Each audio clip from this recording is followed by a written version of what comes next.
¿qué tal? ¿Cómo están? Aquí estamos en el resumen para repasar los principales testimonios de los diputados y las diputadas que durante toda la semana estuvieron analizando la realidad argentina y también los proyectos que van desarrollándose aquí en la Cámara de Diputados. Si les parece, vamos a comenzar con los títulos para repasar los principales temas de la semana.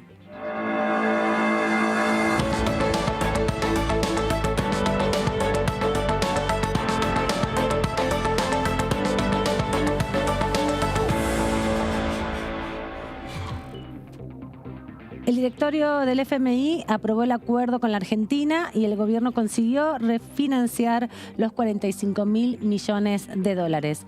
El acuerdo sellado por la ley la semana pasada fue finalmente respaldado por consenso en el Fondo Monetario Internacional, aunque la votación no fue unánime entre los miembros del BOAD. Mientras tanto, el gobierno recibirá hoy los primeros desembolsos de dólares, serán alrededor de 9.800 millones para pagar los vencimientos de la semana próxima.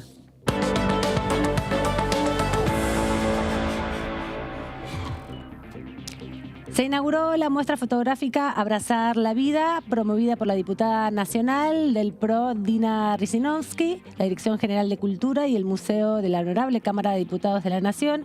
Habilitó la muestra que se mantendrá abierta hasta el viernes 1 de abril inclusive. La misma tiene como objeto visibilizar el trabajo realizado por diferentes organizaciones de la sociedad civil en las provincias de Buenos Aires, Río Negro, Salta, Santa Fe, Tucumán y la Ciudad Autónoma de Buenos Aires, que acompañan a mujeres embarazadas en situación de vulnerabilidad.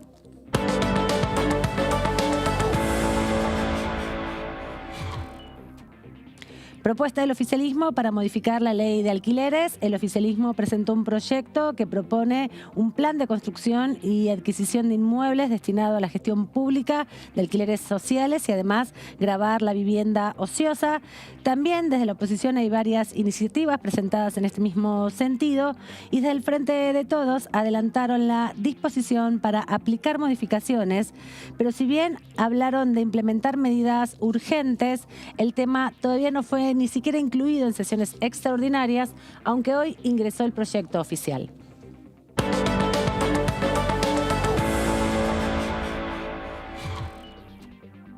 La mesa de enlace se reunió con los bloques opositores en el Congreso tras la suba de las retenciones. Dirigentes de la mesa de enlace mantuvieron distintas reuniones este miércoles en el Congreso con diferentes bloques de la oposición a raíz del reclamo por la suba de las retenciones a la harina y el aceite de soja que el Gobierno Nacional dispuso por decreto el sábado pasado. Exigieron además la inmediata conformación de la bicameral de trámite legislativo.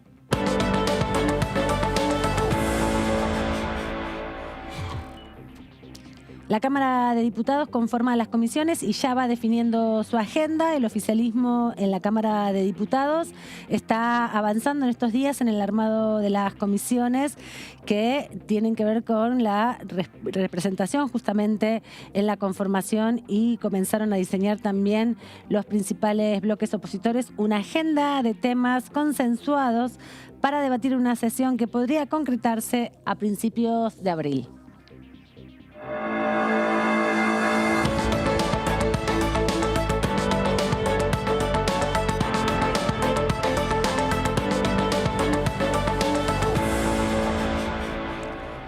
Y sin duda uno de los principales temas de esta semana que hoy se concretó tiene que ver con la aprobación por parte del Fondo Monetario Internacional del acuerdo alcanzado por Argentina con ese organismo para el pago del endeudamiento externo. A partir de eso, los distintos diputados fueron dando su testimonio y estuvieron aquí también en DTV, algunos de ellos analizando el impacto que tiene el Fondo Monetario Internacional, este acuerdo al que se ha alcanzado y que además ya fue también rubricado por la institución crediticia. Vamos a escuchar lo que decía Hugo Yasky a propósito de este momento que se está viviendo ahora en el país con la aprobación por parte del organismo del acuerdo que ya fue también rubricado aquí en el Congreso. Lo hizo en el análisis y de esta manera se refería al acuerdo con el Fondo Monetario. Carro, el diputado Pablo Carro de Córdoba, efectivamente tiene una doble pertenencia. Comparte con nosotros la participación en la CTA, él es secretario general de la CTA Córdoba, y por supuesto dentro de ese Frente de Todos tenemos además una afinidad muy particular con otros diputados y diputadas de extracción sindical, Vanessa Siles, Sergio Palazzo, Claudio Hermochea, otros y otras con los que hemos hablado, sí, de este proyecto. La idea es, de alguna manera, señalar un camino. Ante la pregunta, ¿quién va a pagar la deuda? ¿Quién va a pagar el grueso del esfuerzo que hay que hacer, habida cuenta de que, bueno, se acaba de aprobar en el FMI ese acuerdo? Lo que el diputado Pablo Carro propone es, pensemos en aquellos que poseen grandes fortunas, como los que tienen que estar primero en la fila. Y esto no es, digamos, no hay en esto un juicio de valor, simplemente hay un criterio de justicia.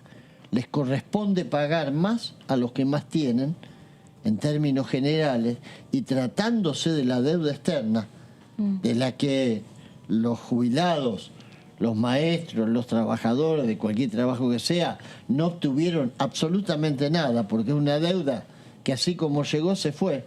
El dinero entró y salió en fuga de capitales, no quedó nada. Entonces corresponde que esos sectores asuman el mayor esfuerzo. Es lo que propone Pablo. Incluso él habla de, bueno, yo lo acompaño con la firma, y la diputada María Rosa Martínez también de ese grupo de lo que decimos los diputados sindicales. Sí. Él propone que sea por los 10 años que rige el acuerdo con el FMI. Quien también habló del acuerdo con el Fondo Monetario Internacional en la segunda edición de DTV fue Gerardo Milman, diputado del PRO de la ciudad de Buenos Aires, respecto a los términos del alcance de este acuerdo y también sus consecuencias económicas. Primero, que no es una refinanciación. Cada acuerdo con el fondo es un nuevo crédito. Así funciona. Se fijan nuevas metas, nuevos objetivos. No hay refinanciación en los acuerdos con el fondo.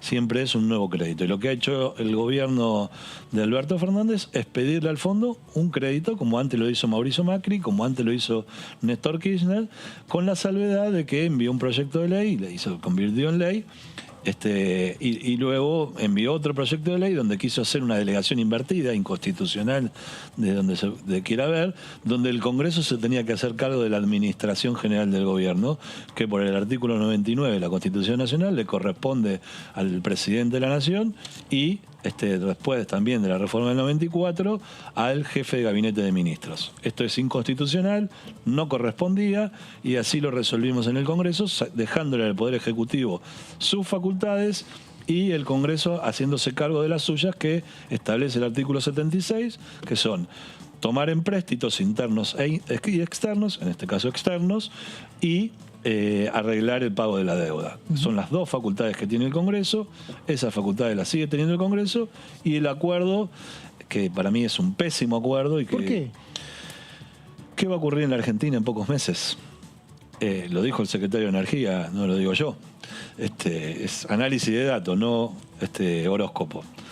No va a haber gas. En pleno invierno no va a haber gas en la Argentina. ¿Por el acuerdo o por la guerra? Por la guerra, porque el gobierno cambió la matriz energética. Cuando nosotros nos fuimos del gobierno, llegamos a exportar gas. Vino este gobierno, cambió la matriz energética e importamos gas.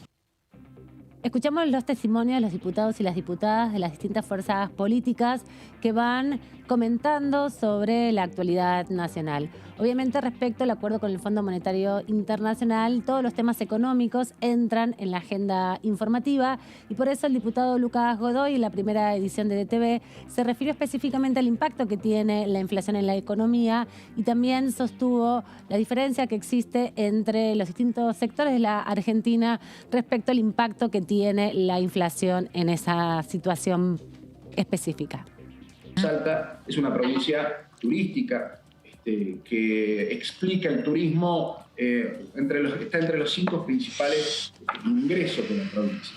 Y la temporada fuerte de turismo en Salta es la época invernal, ¿verdad? ¿No? A partir de otoño, vacaciones de invierno, esa es la temporada fuerte. La temporada fuerte en el verano claramente tiene que ver con las costas, ríos, etc. Bueno, el drenaje ha logrado que durante esta temporada de verano venga mucha gente, inusualmente, y que se recupere una actividad que en la pandemia ha sido una de las pocas que ha caído de 100 a 0, es decir, no tuvo ningún tipo de actividad. Bueno, a mí me pareció un gran plan. De todas maneras, me parece que hubo alguna incompetencia por parte del Ministerio de Turismo en su implementación. Porque cuando se benefició a la gente para el turismo interno, esta actividad que hace crecer la economía, y se benefició además a desde grandes, pequeños y medianos sectores del turismo que ofrecen servicios de turismo, no se controla el tema de los precios. Esto es increíble, el precio en hotelería, en gastronomía, etcétera, subió entre 100 y 150% en apenas unos meses. Y me parece que este gran beneficio debe haber venido con condiciones de control en el aumento de los precios con topes máximos. Claro. No se hizo. Y esto significó que el turismo sea más caro, ¿no? Aún. ¿Por qué por qué funcionó? Bueno, porque era difícil salir del país, porque las condiciones económicas así lo prevían, por la pandemia así lo restableció, pero vos tenés que controlar los precios. Desde otro punto del espectro político, el diputado Alejandro Cacase, de Evolución Radical de la provincia de San Luis, también hizo sus reflexiones aquí en la segunda edición de DTV y se refirió específicamente a la moneda nacional, a las dificultades que hay para valorizar justamente el peso argentino y sus consecuencias históricas en la economía. Es un tema de la historia monetaria de nuestro país. Nunca hemos sido capaces en la Argentina de gestionar una moneda propia. Nuestra economía se caracteriza por la inflación, devaluación, nuevo ciclo de inflación, y eso lo hemos vivido históricamente. Fíjate, a excepción de la caja de conversión que tuvimos en 1890 después de la crisis con Pellegrini, y la convertibilidad que hubo en 1991 establecida con Menem, que básicamente fueron dos momentos en que nos atamos a la cotización de una moneda extranjera y tuvimos estabilidad de precios. En todo el resto de la historia argentina no tenemos un periodo de largo plazo donde hayamos tenido inflación de un dígito sostenida en el tiempo, porque nuestro problema siempre es el de la sustitución de moneda, es decir, no se confía en la moneda local y se busca refugio en la moneda extranjera.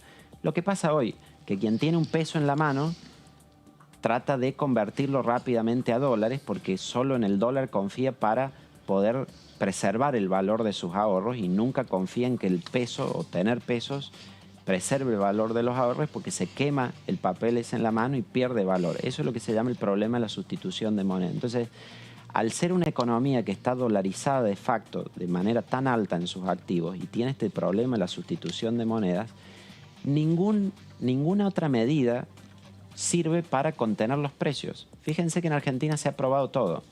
Bueno, este gobierno tiene estas medidas de acuerdos de precio y hace nuevos acuerdos de precio y todos fracasan y cree que es porque no los fiscaliza lo suficiente o porque no metió suficientes productos dentro de la canasta a controlar, pero fracasan y la inflación sube y fue más del 50% el año pasado. Llevamos 8% acumulado en 2 meses con 4,7% en febrero y 7,5% en alimentos. Le echa la culpa a los empresarios, a la guerra. Empresarios que buscan maximizar ganancias existen en todo el mundo.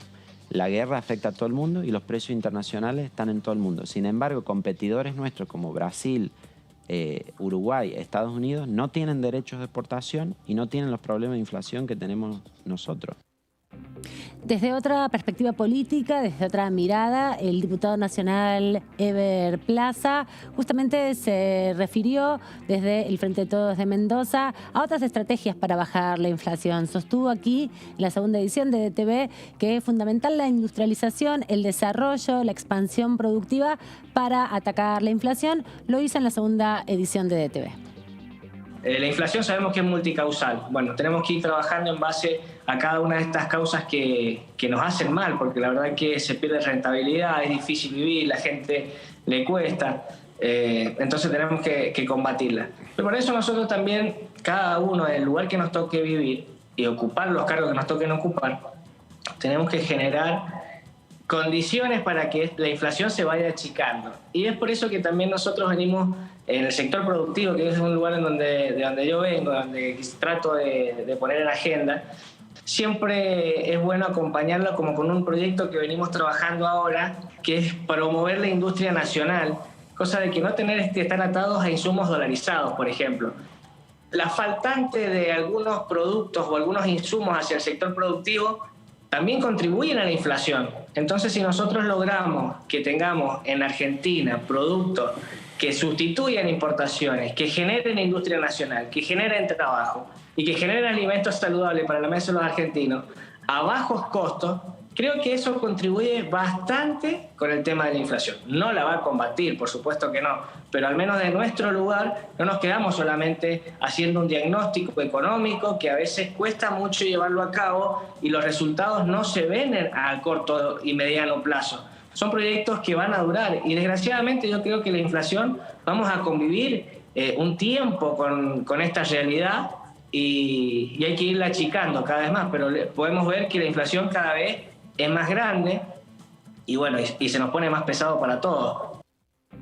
Hablábamos en los títulos de la inauguración de la muestra Abrazar la Vida, que impulsa la diputada Dina Resinovsky del PRO de la Ciudad Autónoma de Buenos Aires, donde junto a la Dirección de Cultura de la Cámara buscan dar cuenta del trabajo de asistencia que hacen muchas organizaciones de la sociedad civil en distintas provincias del país respecto al acompañamiento a las personas que tienen que llevar a término sus embarazos y son de los sectores vulnerables. La diputada Dina Resinovsky habló con el análisis de DTV, explicó los motivos para justamente hacer la difusión de esta muestra y además comentó que la misma puede ser visitada aquí en el anexo de la Cámara de Diputados hasta el 1 de abril. De esta manera se refería a la diputada Resinovsky en el análisis.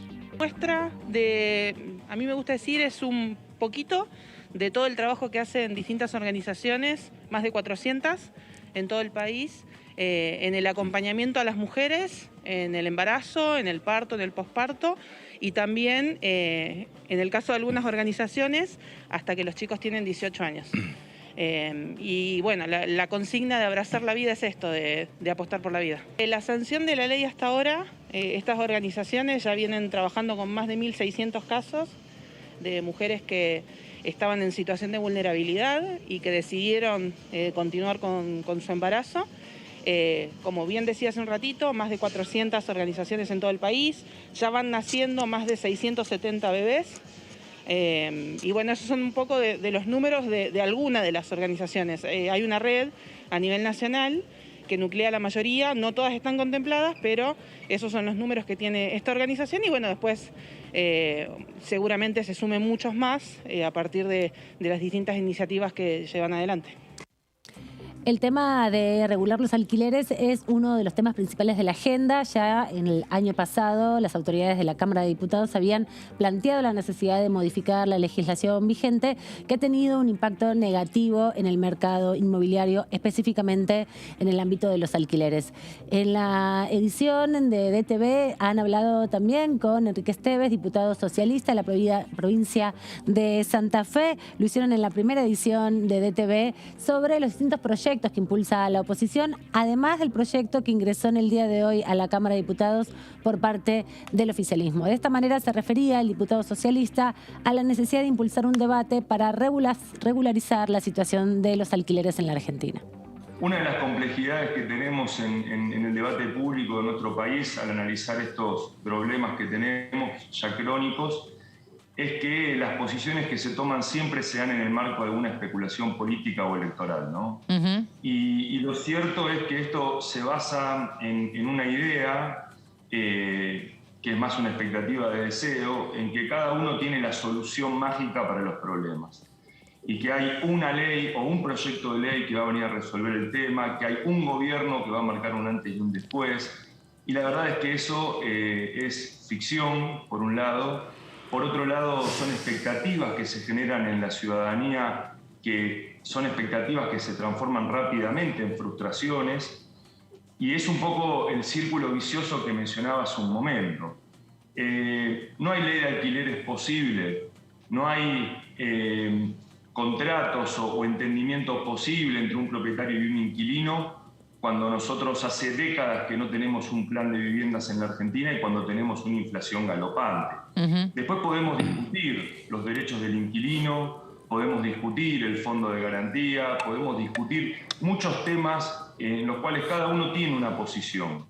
Pero ninguna ley va a resolver por sí misma la falta de vivienda que hay en la Argentina, la falta de un Estado interviniendo en ese derecho que es muy difícil de garantizar, que es el de una vivienda digna, y por otro lado la inflación, que claramente desacomoda cualquier tipo de estabilidad o previsibilidad cuando uno toma una decisión que tiene obviamente un condicionante económico por varios años. Con lo cual yo creo que podemos seguir debatiendo, corrigiendo en el marco del Congreso distintos proyectos, pero el fondo de la cuestión está en eso y hasta que no arreglemos eso no va a haber ley que pueda dar una respuesta a los problemas que manifiestan los inquilinos y los propietarios.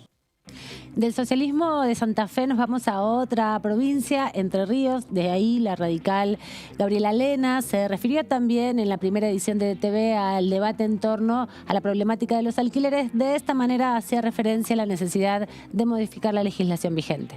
Es una realidad y esto lo vivo inclusive hasta como profesional. La ley de alquileres no le sirvió al propietario ni al inquilino. Es como a veces pasa con algunas leyes que son trabajadas como en laboratorios y después en la realidad terminan no siendo útil. Esta fue una de ellas porque no le sirve al inquilino, pero tampoco le sirve al propietario que no quiere alquilar para no perder dinero. Terminó siendo algo que no se puede casi utilizar y no hay otra herramienta. Obviamente que esto es algo que hay que tratarlo con mucho más tiempo, pero es urgente. Entonces lo que se está pidiendo en principio es la derogación de esta ley y darnos un plazo para poder, en consenso con todos los partidos políticos, con todos, con la sociedad en general, poder tener una ley de alquileres que pueda servir a la sociedad, ¿no? Que le sirva al inquilino y que también le sirva al propietario. Desde el lado de los propietarios es esa posibilidad de que hoy la inflación le está comiendo el alquiler y no pueden mantener a veces su inversión. Muchas veces, acá hablamos de personas que a lo mejor tienen una propiedad en alquiler para poder mejorar su ingreso, no es una empresa que gana un montón de dinero con un alquiler. O sea, no estamos hablando de ese tipo de personas, y más que nada en el interior del país. Entonces lo que generalmente pasa es que prefieren no alquilarlo porque los inmuebles, cuando muchas veces no los utiliza no todos los inquilinos son iguales. Cuando no los utiliza el propietario, a veces no tienen el mismo cuidado en la conservación. Y además está esto que es otro de los temas que se plantean, el tema del tiempo, ¿no? O sea, los contratos ahora son por 3 años, cuando antes eran por 2, y entonces había una posibilidad de renegociar mejor al término del contrato. Ahora son 3 años. Pero para que todos estos temas puedan ser tratados, es importante que oficialismo y oposición se pongan de acuerdo en la conformación de las comisiones. Sobre ese tema de cómo viene la agenda de trabajo entre los principales referentes de los bloques políticos, el diputado Carlos Selva, del Frente de Todos de la provincia de Buenos Aires, habló con la segunda edición de DTV y de esta manera se refería al trabajo minucioso que hacen las autoridades de los bloques para ponerse de acuerdo en la conformación de las comisiones. Primero, obviamente que uno trata de levantar proyectos que se han caído porque no tuvimos también. El año pasado fue un año, la urgencia, ¿quién lo comentábamos recién? Esto lo decías vos. Sí. Digamos, uno lo ha levantado. Algunos tienen que ver con temas de tránsito particularmente, otros con el tema de la industria naval, que son temas que han quedado de tránsito. Hay un montón de, digamos, algunos son de carácter casi sensible en defensa del ciudadano, de algunos abusos que se producen por algunas normativas que no están del todo regulada, y algunos tienen que ver con sistemas de prevención, carácter punitivo, por lo menos, que uno pretende llevar adelante. ¿Cuáles, por ejemplo? ¿A qué te refieres? ¿El alcohol, digamos, al volante, estas cosas? No, además del alcohol al volante, que es un tema de alcohol cero, esto que está vigente y que lo está reclamando la Agencia de Seguridad Vial también, y tuvimos reuniones con Pablo Cariñano, con el ministro Alexis también, Herrera. Pero además te digo, hay una cosa que, y por eso digo en defensa de los ciudadanos, hay un abuso con las multas que se producen a través de cámaras y demás. Bueno, ninguna te notifican. Ahí presenté un proyecto de ley que si no hay una notificación fehaciente para que vos tengas, es en el único lugar donde no tenés derecho a defensa. En el único lugar donde no tenés como ciudadano un derecho a defensa es eso, porque vos te enterás de la multa cuando vas a hacer una transferencia. Bueno, eso es un abuso. Ahí presenté un proyecto de ley para que sea fehaciente la notificación, si no las multas sean nulas. Digo, en defensa de los ciudadanos. Bueno, de eso hay en lo mío y en lo de otros compañeros, que hay una mirada mucho más orientada a la defensa del ciudadano, que en algún momento lo llamamos consumidores. Estamos en el resumen, haciendo un repaso de las principales declaraciones de los diputados y las diputadas a lo largo de toda la semana. Quédense ahí, que después de la pausa tenemos más información para compartir con ustedes.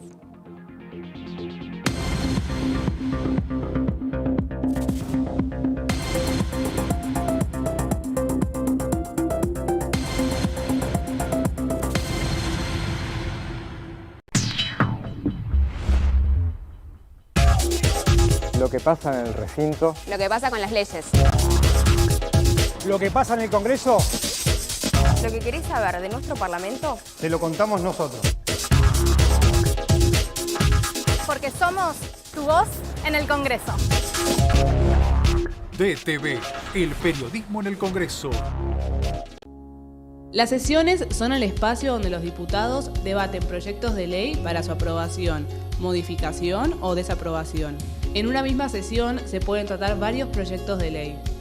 Desde el 1 de marzo, cuando el presidente las inaugura, se desarrolla el periodo de sesiones ordinarias. Entre el 1 de diciembre y el 28 de febrero se extiende el periodo de sesiones extraordinarias que solo pueden ser realizadas a pedido del presidente de la Nación.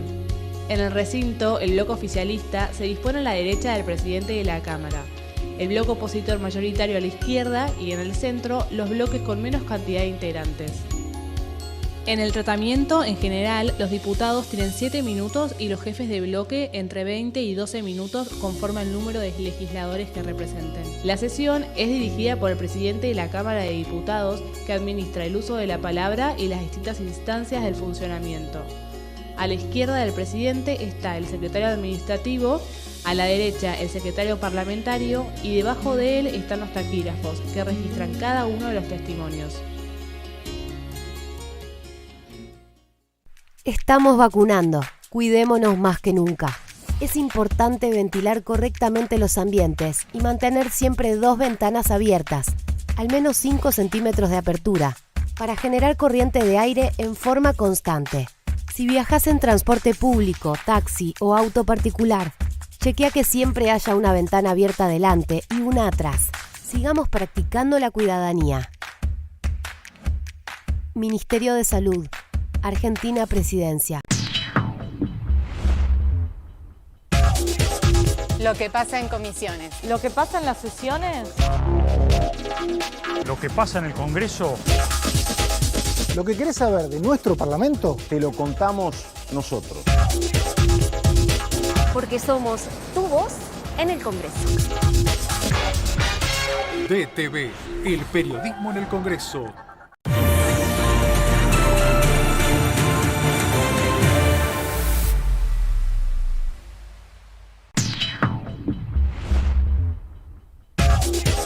Lo que pasa en el recinto. Lo que pasa con las leyes. Lo que pasa en el Congreso. Lo que querés saber de nuestro Parlamento. Te lo contamos nosotros. Porque somos tu voz en el Congreso. DTV, el periodismo en el Congreso.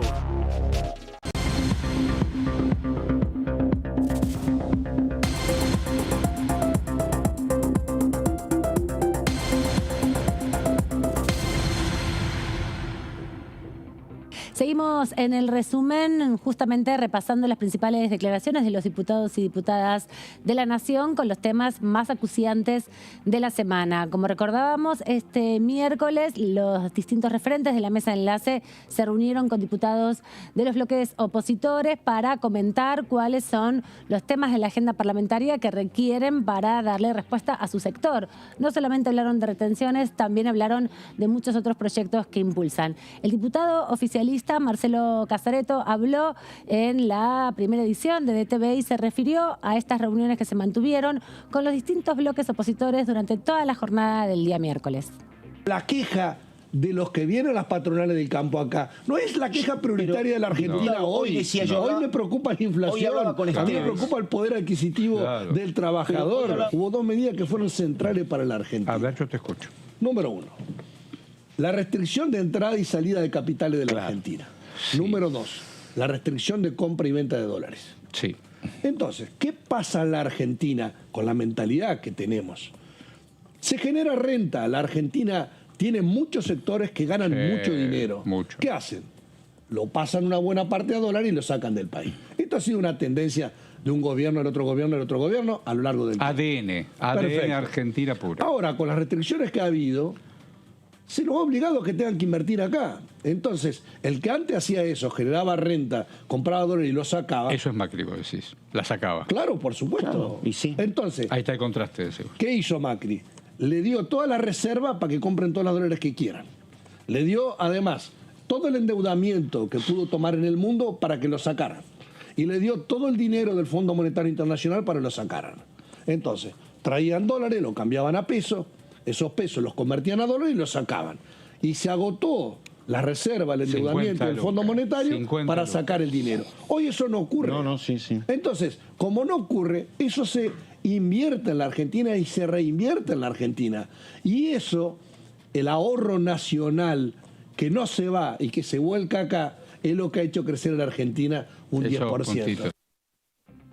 Por otro lado, el diputado Jorge Vara, del radicalismo de Corrientes, también hizo referencia a las reuniones que mantuvieron los miembros de la mesa de enlace con los distintos referentes de la oposición y se refirió específicamente a la baja rentabilidad que tiene el campo, algunos sectores por lo menos del campo, en la segunda edición de DTV. Macri asume en diciembre. Sí. Y en enero, febrero no había trigo en la Argentina, no había stock. Tiene que importarse trigo de Uruguay. Primera vez, la única vez en la historia de la República Argentina, granero del mundo, tiene que importar trigo Uruguay. Increíble. Eso es lo que generan las políticas de desestimular. Hoy está estimulado porque tiene un buen precio, aunque le corre retención, lo mismo como decía él. Mauricio. Obviamente que también. Yo lo que digo es que no podemos perder la oportunidad de tener una gran siembra. Y no estamos, yo por lo menos no estoy planteando en el corto plazo proponer eliminar las retenciones de trigo para que todo el mundo siembre. Yo creo que con este precio va a sembrar aún con el 12%. Lo que hay que asegurarle, y deberíamos abrochar ya eso acá en el Congreso para que conste en acta, lo que dijo el ministro Domínguez cuando anuncia la suba de los 2 puntos, de 2 y 2, lo que dijo el ministro Domínguez, que no se va a tocar el trigo, que queremos que los productores dicen, bueno, vamos a poner, ¿sabe qué? Porque hay mucha gente que nos cree. Entonces vamos, que conste en acta, yo digo que conste en acta y con fuerza de ley acá. Discutámoslo acá y ponemos. Si el oficialismo no quiere discutir, perfecto, no va a discutir si no quiere y no va a dar quórum o no va a dar los votos, no hay problema. Pero va a quedar claro que Domínguez no estaba diciendo la verdad. No tenerlo, por ahí la actividad puede ser, pero si usted analiza la renta en función de lo que vale el campo, no es la tasa de retorno es relativamente baja. ¿En serio? Yo le voy a decir, yo creo que los campos valen más de lo que deberían valer. Es un tema técnico, está bastante estudiado también. ¿La propiedad? Sí. Le voy a decir por qué. Porque el campo sirve para producir, es una herramienta de producción, tiene un precio como herramienta de producción y después tiene un FIT adicional por valor especulativo, porque es una reserva de valor. Usted está seguro que está ahí. Por ahí puede bajar un poquito, pero a la larga siempre vale. Es como quien dice, poner ladrillo y no te va a fundir. Y en campo tampoco mucho. Ahora, si usted analiza lo que vale el valor de mercado y la rentabilidad, en realidad es muy baja la rentabilidad. ¿Sabe cuánto le digo? El 1,5, 2% anual. Ah, muy baja. Usted sale y pone y da vuelta. Ahora, los riesgos son otros. ¿Y cómo era antes? No, en otras épocas el campo valía mucho menos. Los incrementos de valores del campo es un fenómeno medio mundial y en Argentina impacta mucho después en los años 90 o así. Sí, y le quiero preguntar... Y en los años 2000 dispara. Vuela, por el tema de la soja. Dispara. Pero también porque es un lugar de reserva. Termina siendo una herramienta de reserva. Eso no es bueno para la producción. Claro. Lo ideal sería que el 95% de lo que vale sea por su capacidad productiva. Y usted se da cuenta que el 70% de lo que vale por su capacidad productiva y un 30% de sobreprecio que por otra causa. También desde la provincia de Córdoba, del bloque Córdoba Federal, el diputado Gutiérrez estuvo conversando con nuestros compañeros y colegas de la segunda edición sobre el tema de retenciones. Él estuvo presente en el encuentro que mantuvieron los referentes de la mesa de enlace con los diputados del Interbloque Federal, que él integra junto a otros bloques provinciales, y se refirió específicamente a su crítica a las retenciones, sosteniendo que no son un impuesto que sirva para promover la inversión y la producción en el campo. Córdoba Federal ya lo venimos manifestando, nuestro gobernador lo viene manifestando, nosotros lo venimos diciendo desde la época de la 125, es decir, que las retenciones son un mal impuesto que penalizan la producción, a tal punto que muchos productores de Córdoba, algunos hasta integrantes de las distintas instancias organizativas de la mesa de enlace, nos decían por estos días que, llegado el caso, hasta ellos están dispuestos a tolerar una alícuota mayor del impuesto a las ganancias, pero no las retenciones.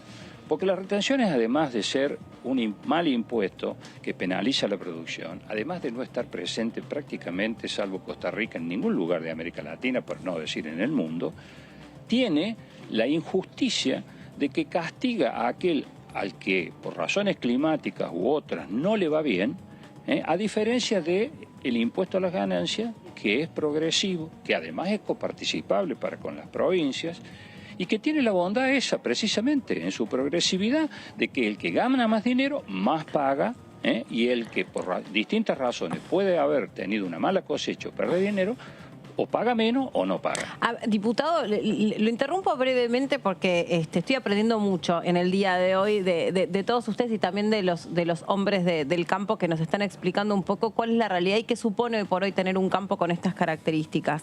¿Cómo funciona entonces, a ver si usted me lo puede explicar simple, para que lo entendamos todos, las retenciones en el campo? Porque otras retenciones por ahí sí las escuché, pero en el campo concretamente, ¿cómo funciona? ¿Cómo están aplicadas? ¿Cuál es el principal problema que tiene este impuesto, esta característica de impuesto? Primero, que vuelvo a decir, es un mal impuesto porque, entre otras cosas, cuando decimos que penaliza la producción, es decir, porque no tiene en cuenta cuál es el resultado productivo de uno u otro productor o del mismo productor en distintas cosechas.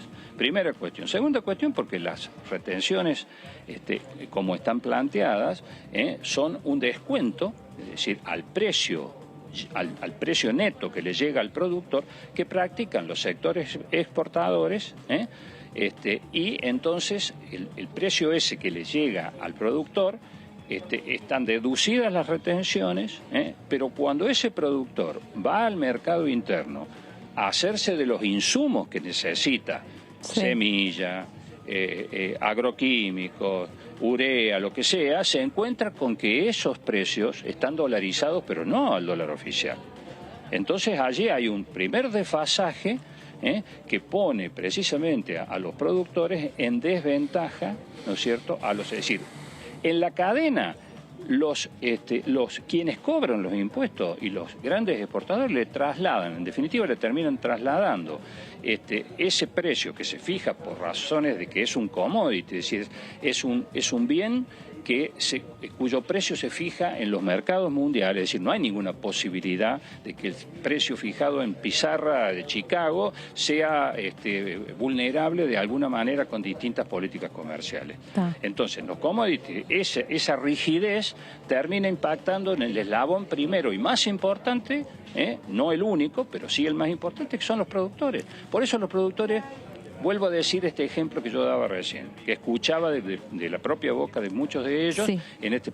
Preferimos tener a lo mejor una alícuota mayor, si es que se pretende un esfuerzo del sector en ganancia y no pagar las retenciones, porque las retenciones, vuelvo a decir, son un mal impuesto y vuelvo a decir, penalizan la producción.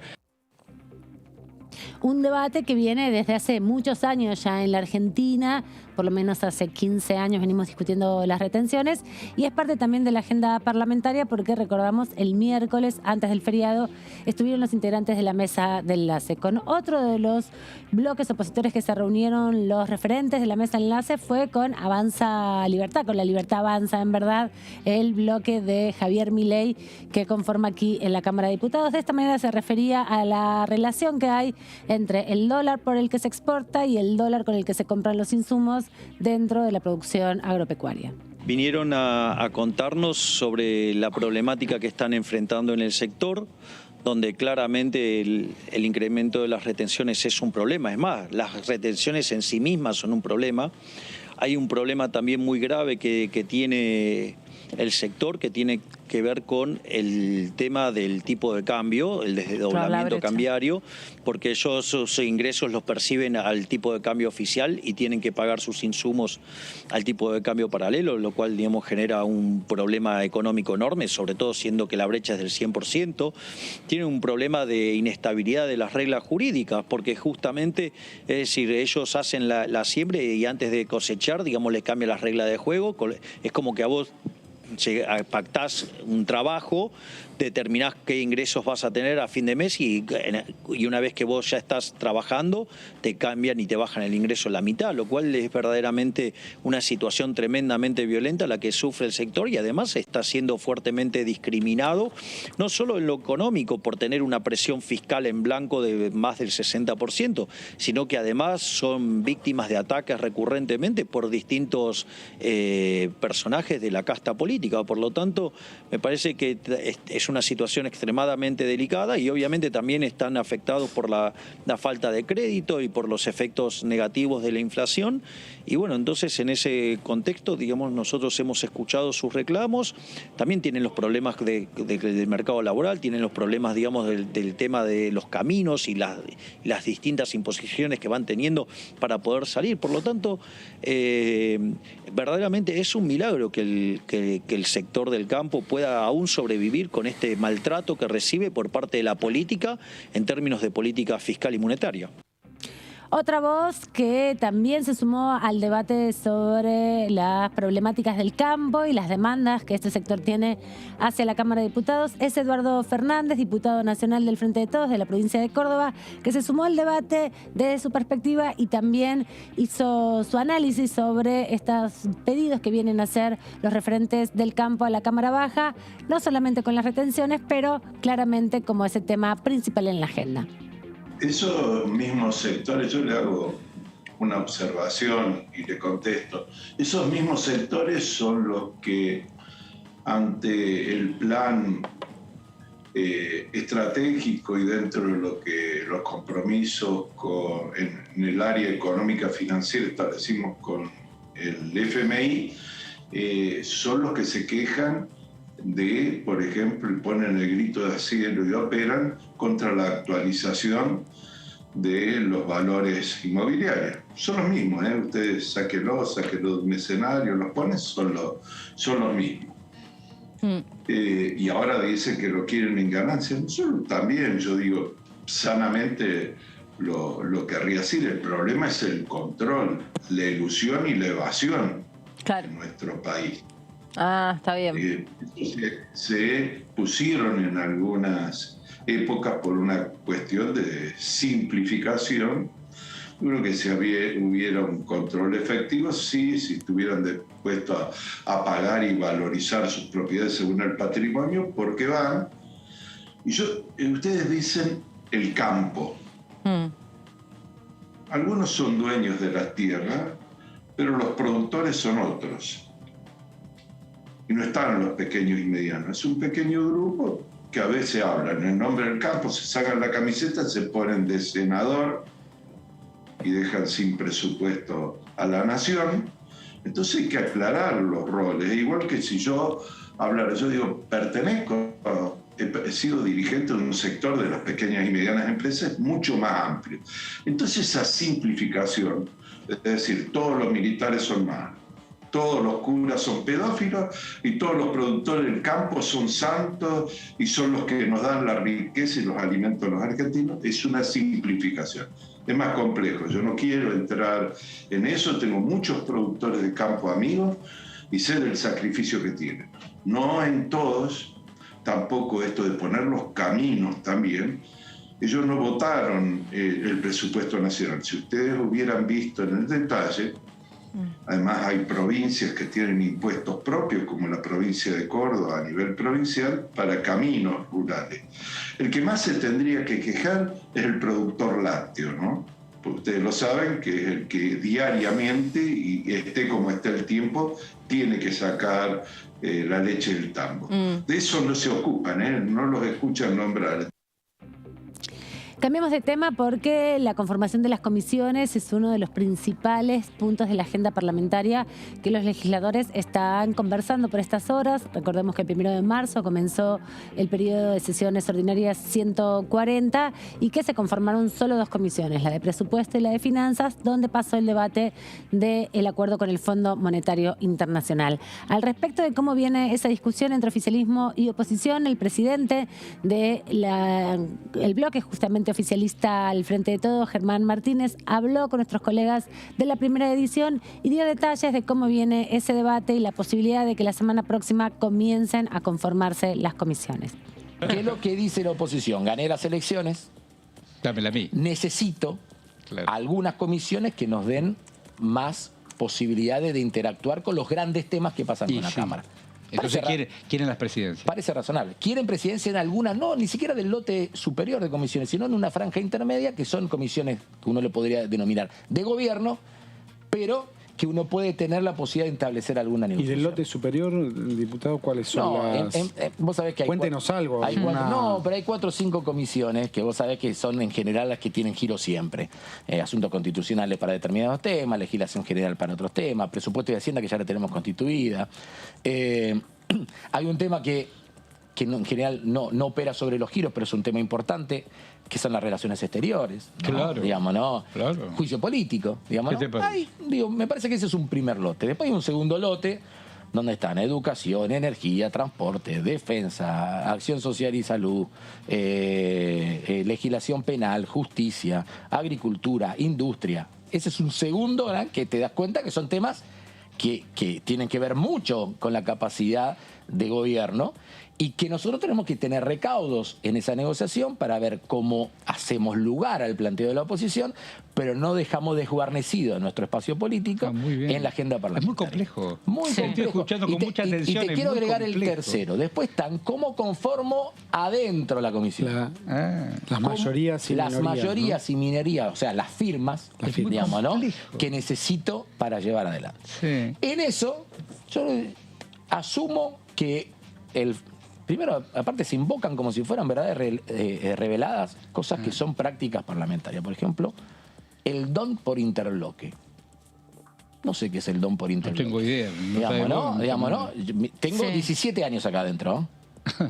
Es la segunda vez que escucho hablar de don por interloque. ¿Y qué significaría eso? Don por interloque significa que vos asignás la cantidad de integrantes de cada comisión aplicando el sistema DON a los, por ejemplo, 31 integrantes que tiene una determinada comisión. Ya te comprendí. Entonces, eso te lleva a un escenario muy estático, donde en general nosotros vamos a tener la mitad menos 1, donde la oposición va a tener la mitad menos 1 y el fiel de la balanza va a ser siempre un tercer espacio. Tal cual. Ahora, ese don por interloque... ¿Está bien eso? Pero no, acá te quiero decir, ese don por interbloque tiene otro problema. ¿Qué hago con los bloques que no conforman interbloques? Quien también habló de la composición de las comisiones y la necesidad de ponerse de acuerdo en el debate entre oficialismo y oposición para avanzar en la agenda parlamentaria es el diputado radical de la provincia de Santa Fe, Juan Martín, y sostuvo que hay temas claves como la educación que deben ser abordados con urgencia por el Congreso Nacional. Lo que entendemos sí desde Juntos por el Cambio es que el gobierno, y particularmente el oficialismo en la Cámara de Diputados, debe también receptar un mensaje que dio a la ciudadanía en 2021, que tiene que ver con un cambio de correlación de fuerzas. No porque creamos que ahora nosotros tenemos la verdad revelada ni que tenemos un mandato para llevar puesto a nadie. Al contrario, pero sí tiene que haber mayor equilibrio. Y eso implica también una rediscusión en cuáles son las autoridades. Insistimos, hay algunas comisiones que está claro que también tienen que llevar adelante el oficialismo porque son comisiones donde también se defiende la gestión desde ya. La comisión de presupuesto no pretendemos presidir, pero sí tener mayor espacio. Y en eso sí, digo, hay conversación abierta a ver cuáles son las que podemos tener mayor protagonismo de Juntos por el Cambio, que tengan que ver con también traer estos temas arriba de la mesa, ¿no? Los que nos dijeron los vecinos, nuestros electores, que queremos también priorizar en la agenda parlamentaria, como tiene que ver con la ley de alquileres, las comisiones de educación que tienen que empezar a funcionar porque realmente estamos viviendo en la Argentina una tragedia educativa que no hace más que profundizarse y que no tenemos información y programas concretos para tratar de resolver. El gobierno dice que son alrededor de 500.000 los chicos, niños, niñas y adolescentes que han dejado el sistema educativo, que se han desvinculado. Bueno, las organizaciones no gubernamentales, padres y docentes estiman que son 1,5 millones. ¿Cuál es el número? No podemos estar en esto improvisando. En definitiva, el que queda al costado del camino sufre en carne propia la posibilidad de no continuar con un camino de oportunidades. Y en esto que remarcaba Horacio, ¿cómo salir adelante? Bueno, ponernos de acuerdo en la educación me parece que es clave. Y ahí también hay una tarea que creo pendiente para el Ejecutivo, así como tenemos que también nosotros hacerme a culpa de nuestros errores. Hay que reconocer que lo que se hizo en la materia de la pandemia con la educación no estuvo bien. Parte de los temas que quieren discutir los diputados y las diputadas de la Nación cuando se conformen las comisiones. Recordamos que el 1 de marzo comenzó el periodo de sesiones ordinarias y tendrían que ponerse en funcionamiento las más de 47 comisiones que ya están en la Cámara de Diputados. Están definiendo quién las va a presidir y cómo va a ser su conformación, porque si bien hay varios interbloques, son muchos los bloques políticos que están representados aquí en la Cámara de Diputados y algunos de manera más atomizada. Quien también habló sobre este tema con mucha expectativa fue el diputado del oficialismo, el Frente de Todos, Daniel Arroyo. En el análisis habló de la necesidad de ponerse de acuerdo con el debate porque hay temas en la agenda que requieren un análisis de manera urgente. No, y mucho más allá de eso, yo creo que espero que en los próximos días tengamos las comisiones funcionando. Las leyes, los proyectos entran en las comisiones, en general se mejoran ahí porque hay distintas miradas, se hacen incorporaciones y luego llegan al recinto. Están, por un lado, las 18 proyectos que envió el Ejecutivo en el mes de febrero como extraordinaria, que yo creo que su inmensa mayoría hay acuerdo general, o sea, deberían terminar votándose por unanimidad. Necesitamos conformar las comisiones y más allá de los proyectos que tengan que ver con el acuerdo con el fondo, hay cuestiones como muy fuertes en lo educativo, en lo laboral. Yo presenté un proyecto de mercado de cercanía por el tema del precio de los alimentos, de crédito no bancario. Aspiro a que realmente en los próximos días tengamos las comisiones ya en marcha y empiece la dinámica del Congreso a acelerarse. Y eso va a permitir también sumar medidas en lo que Alberto Fernández habla de la guerra contra la inflación o medidas contra la inflación. Sí, a mi modo de ver, necesitamos un plan antiinflacionario de manera rápida. Un componente es separar los precios internacionales del precio interno de los alimentos claramente. Ahí se están haciendo algunas cosas, con los cortes de carne, con precios cuidados, con el fideicomiso que se está armando. Eso es una parte, pues está claro que producto de la guerra sube el precio internacional de los alimentos. Es bueno porque nos entran dólares y vendemos alimentos, pero si el pan está a 300 pesos y la leche está a 130 y el kilo de asado está a 1.000 pesos, tenemos un problema serio. Después yo creo que hay un tema de crédito. Yo estoy recorriendo todo el tiempo. Estuve en Marcos Paz el viernes, por ejemplo. Ayer armaron un sistema para tener la leche a 60 pesos. Hay un problema serio de que el productor no logra vender directamente al consumidor, fomentar los mercados de cercanía. Yo presento un proyecto en esa línea y después tema de crédito. Necesitamos que el panadero pueda copiar harina. Yo cuando recorro la panadería, están sufriendo las panaderías del barrio porque están con la última bolsa de harina del precio viejo y se les vino una muy dura. Bueno, también, generar un sistema de crédito que les permita copiar, crédito no bancario al 3% anual. Todo eso, a mi modo de ver, hay que discutirlo rápidamente en las comisiones y ojalá se puedan aprobar como leyes generales. Para que se conformen las comisiones tienen que ponerse de acuerdo los presidentes de los distintos bloques para saber quiénes van a integrar estas comisiones. En general es un trámite que se desarrolla de manera muy ágil, pero nunca en la historia argentina había habido semejante polarización como la que hay hoy en la Cámara de Diputados. La legisladora de la provincia de Buenos Aires, del Frente de Todos, Jimena López, habló en la tercera edición de DTV también sobre este tema y planteó sus expectativas para que prontamente puedan reunirse y así comenzar con el debate también en las comisiones. todas estamos expectantes porque la idea, obviamente, de las comisiones lo que permite es avanzar en nuestro trabajo legislativo, en discusiones, en marcar agenda legislativa o inclusive trabajar los temas propuestos por el mismo Ejecutivo. Sé que Sergio está haciendo un trabajo intenso en las negociaciones, sobre todo por la presidencia, que siempre hay comisiones que son más pedidas o más peleadas, que tienen que ver con algunas cuestiones que históricamente han sido presididas por el oficialismo y había algunas tensiones, pero me parece que para la semana que viene, por lo que tengo entendido, podemos tener definida la integración de la mayoría de las comisiones, que es algo que de verdad también genera mucha ansiedad para quienes estamos esperando. Claro. Porque las comisiones marcan el inicio de un año legislativo de trabajo particularmente. Y aparte porque en realidad ese intercambio de las comisiones permite los dictámenes que queda plasmado en la estructura legislativa, lo que se definió de un trabajo en generación de consensos o no, como puede ser un debate de minorías, pero particularmente avanzar. O sea, un congreso sin comisiones es un congreso que por ahí no está generando ni siquiera ni leyes, ni mucho menos el debate, que es un organismo parlamentario. Esto es un organismo que básicamente se centra en el debate de los temas de un lado o del otro, con la multiplicidad de miradas, y el objetivo es generar los consensos que se puedan para lograr las votaciones. En ese aspecto ha costado más este año la constitución de comisiones. Ha estado bastante más peleado. Hemos llegado al final de este resumen. Esperamos que todas las reflexiones de los diputados y las diputadas, las distintas voces de los bloques que conforman esta Cámara de Diputados hayan llegado a la síntesis de lo que han sido las declaraciones a lo largo y ancho de la programación de toda esta semana. Nos vemos la próxima. Los dejamos con la continuidad informativa de DTV.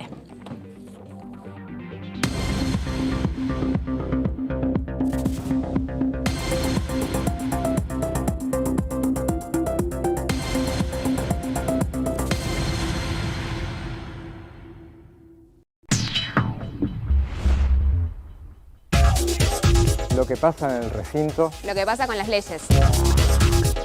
Lo que pasa en el Congreso. Lo que querés saber de nuestro Parlamento. Te lo contamos nosotros. Porque somos tu voz en el Congreso. DTV, el periodismo en el Congreso.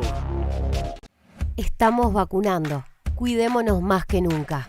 Para evitar que la enfermedad se propague, hay que mantener todos los cuidados. Deja una ventilación constante y cruzada en cada ambiente. Lávate las manos frecuentemente con agua y jabón. Al salir de tu casa, usa alcohol en gel. Mantén la distancia de 2 metros, incluso al aire libre. Utiliza correctamente el barbijo cubriendo mentón, boca y nariz, incluso en espacios abiertos. No compartas el mate ni la vajilla. Cumplí con todos estos cuidados. Sigamos practicando la cuidadanía. Ministerio de Salud, Argentina Presidencia. Lo que piensan las diputadas. Lo que piensan los diputados. Lo que pasa en el Congreso. Lo que querés saber de nuestro Parlamento. Te lo contamos nosotros. Porque somos tu voz en el Congreso. DTV, el periodismo en el Congreso. Estamos vacunando. Cuidémonos más que nunca. Para evitar que la enfermedad se propague, hay que mantener todos los cuidados. Deja una ventilación constante y cruzada en cada ambiente. Lávate las manos frecuentemente con agua y jabón. Al salir de tu casa, usa alcohol en gel. Mantén la distancia de 2 metros, incluso al aire libre. Utiliza correctamente el barbijo cubriendo mentón, boca y nariz, incluso en espacios abiertos. No compartas el mate ni la vajilla. Cumplí con todos estos cuidados. Sigamos practicando la cuidadanía. Ministerio de Salud, Argentina Presidencia. ¿Qué diferencia hay entre la Cámara de Diputados y la Cámara de Senadores? La Cámara de Diputados